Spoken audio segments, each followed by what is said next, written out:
Tuwing nagbabagong taon, hiling ng nakararami ang swerte. Para dyan, marami raw paraan ng mga taga Cavite. Alamin sa patikim ng biyahe ni Drew.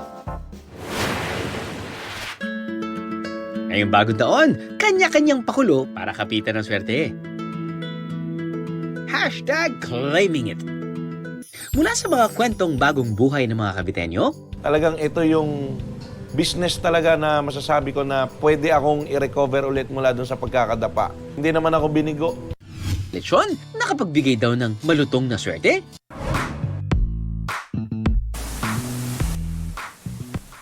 Sarap nito. Sabi ko magda-diet na ako pero next year na lang. Hanggang sa mga pagkaing pampaswerte ngayong bagong taon. Pagkain kinakain lang noon sa lamay tuwing may patay. Naging pampaswerteng sabaw daw tuwing bagong taon. Ako? Oo nga.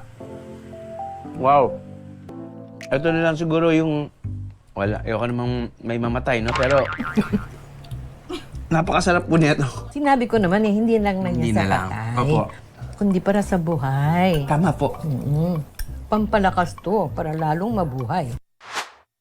Pero meron din daw sila ritong pagkain pwedeng makapagpayaman at makapagpadala ng swerte. Basta, tama ang mga ilalagay na sangkap. I think and I feel I'm the luckiest man in the world. Sama-sama nating itaboy ang malas at sabay-sabay na i-welcome ang swerte ngayong 2025 dito sa Cavite.